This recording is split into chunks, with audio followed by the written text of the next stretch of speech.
Last Handful of Clover, a novel by Wess Mongo Jolley, read by the author.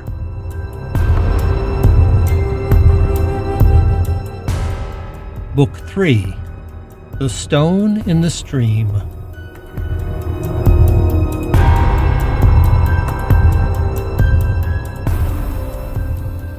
Chapter 31. The Possession Chair. June 16th, 1:32 p.m. This plan sucks, Howard thought. Less than 3 hours ago, he had told Richard that nobody would ever possess him again.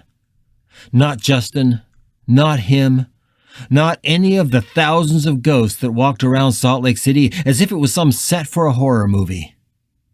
He had said it, and he had meant it. At the time, at least. But something had changed in Howard in the past few hours. Perhaps it was seeing the serenity and touching pathos of Richard turning Pill into a medium. Perhaps it was finally learning to trust Richard himself, despite his own misgivings and the fury with which Pill had ripped into Richard before eventually agreeing to go along with his plan. Or perhaps it was finally accepting that, without making some kind of contact with Justin, their plan to go to Dugway and kill George Drouillard was too big of a gamble. But whatever it was, when Richard looked at him and told him they had work to do, he knew instantly what he meant. And he also knew that he would agree, despite whatever personal cost would be involved. Too many people have already died. If we can stop this, don't we have a responsibility to at least try? And isn't that responsibility mine, more than anyone else's? Still, this plan sucked. And when Richard had explained to him exactly what he wanted to do, Howard had at first just shaken his head and said, "You have to be fucking kidding." But Richard wasn't. And here Howard was, preparing to willingly let Richard do to him exactly what he had promised he would never let anyone do ever again. Richard's instructions to him were not much different from what he had given to Pill. He assured him that this wouldn't be like what he had experienced with Justin, that possession in the way that Twila had taught him was very different from possession as taught by Drouillard. "Don't try to convince me, Richard," he finally snapped at the man. "I told you I'd do it. At this point, I just want to get it over with.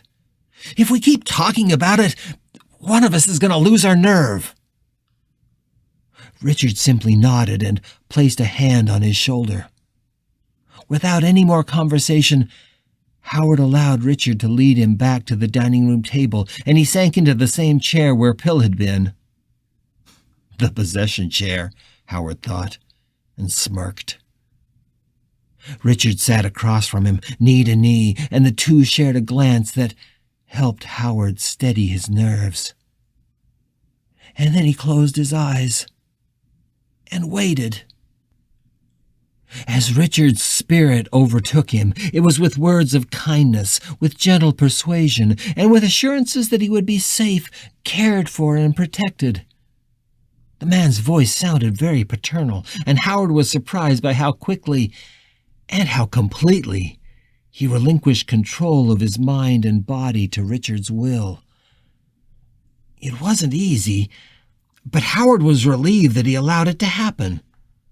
Part of him thought he would react violently, that memories of Justin's violation would flood through him, and he'd force Richard out with the same fury he had felt then.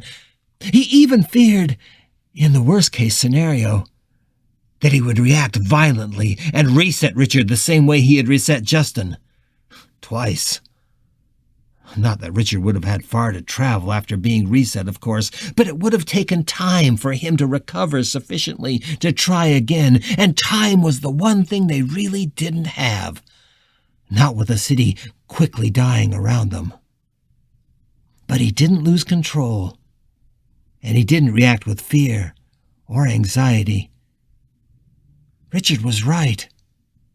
What he experienced in those moments was as different from what he had suffered under Justin as silk differed from sandpaper.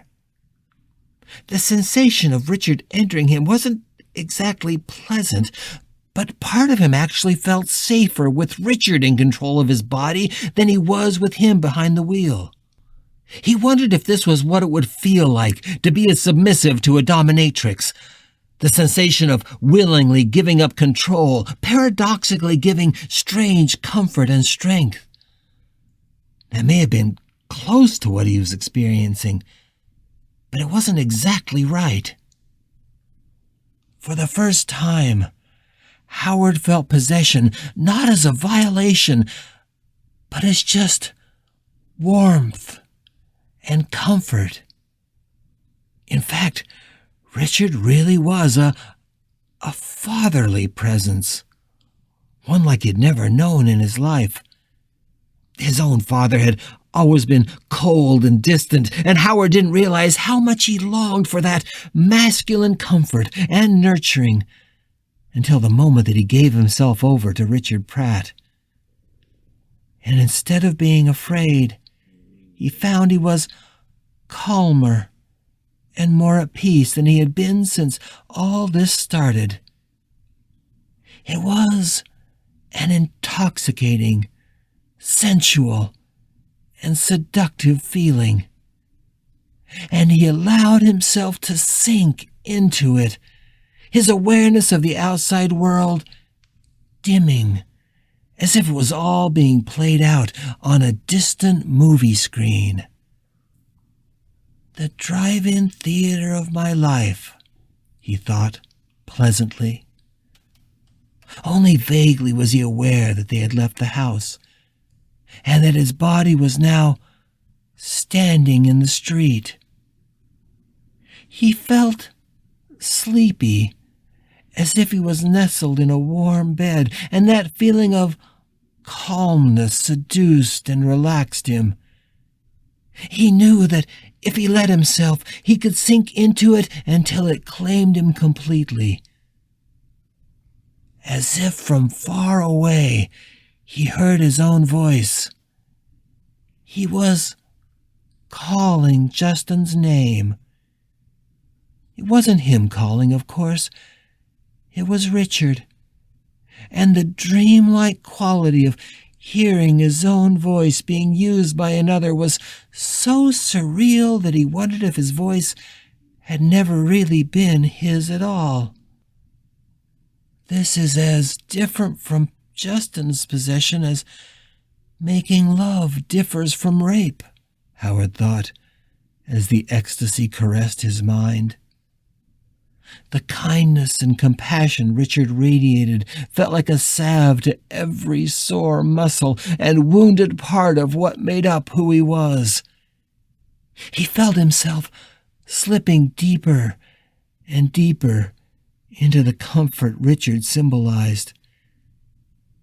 And before he allowed himself to sleep, his thoughts drifted. Richard was so worried that if he were to possess Keith, he would never leave him. But that wasn't the danger.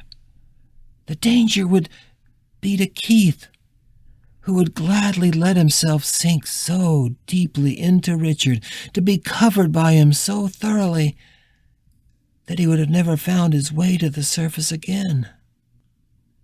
And what about him? Would he find his way to the surface again? Did he even want to?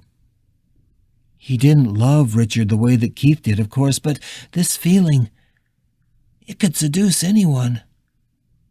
He allowed the thought of it to carry him away into the warmth and darkness. The last thing Howard felt before allowing himself to sleep was Richard, with his arms spread wide. Again, he heard a single name spoken by his own voice. Justin, he heard himself say, and he knew the boy was there.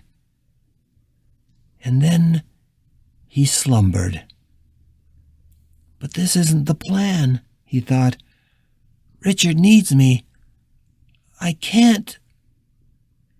He knew Justin was there, and Richard was calling, but none of it felt like anything to concern himself about. As he slipped away.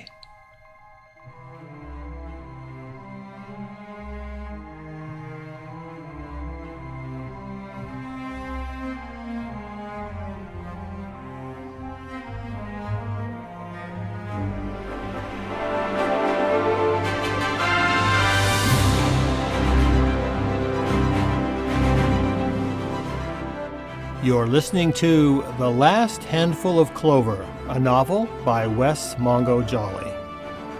If you're enjoying this audiobook, please consider supporting the author on Patreon. That's patreon.com/Wess Mongo Jolley. And for more information, check out the author's website at wessmongojolley.com. That's WESSMONGOJOLLEY.com. Thanks for listening and stay tuned for more episodes.